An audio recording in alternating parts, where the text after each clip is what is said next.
One thing that keeps me puzzled, despite having studied finance and economics at the world's best universities, the following question remains unanswered. Why is it that 5,000 units of our currency is worth 1 unit of your currency, where we are the ones with the actual gold reserves?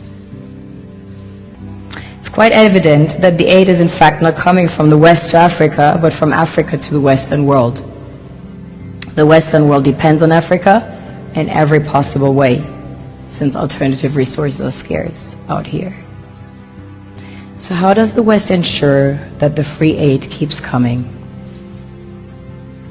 By systematically destabilizing the wealthiest African nations and their systems, and all that backed by huge PR campaigns, leaving the entire world under the impression that Africa is poor and dying and merely surviving on the mercy of the West.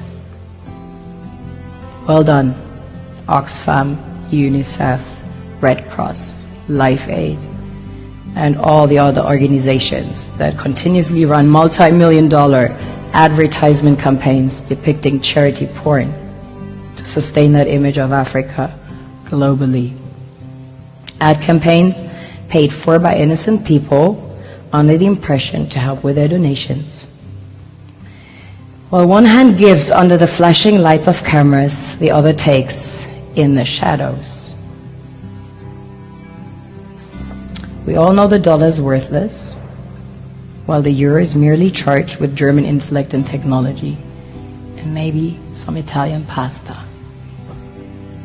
How can one expect donations from nations that have so little?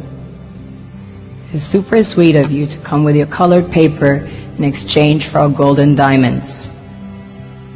But instead, you should come empty-handed, filled with integrity and honor.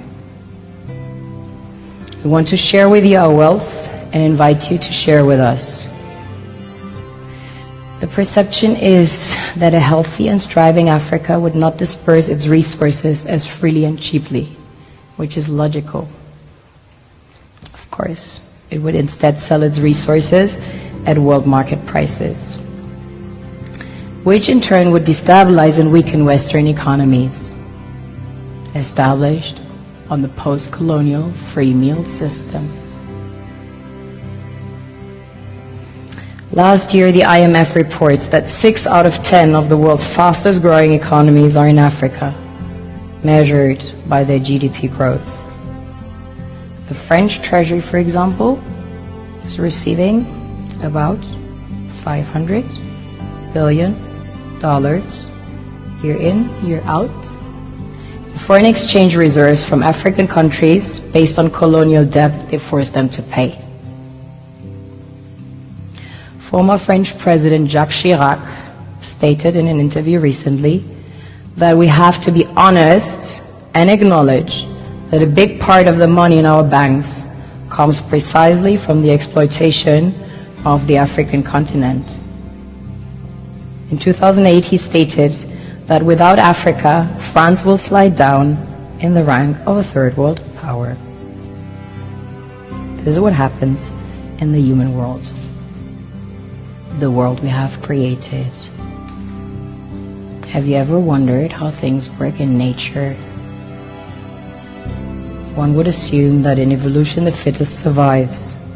However, in nature, any species that is overhunting, overexploiting the resources they depend on as nourishment, natural selection would sooner or later take the predator out, because it offsets the balance.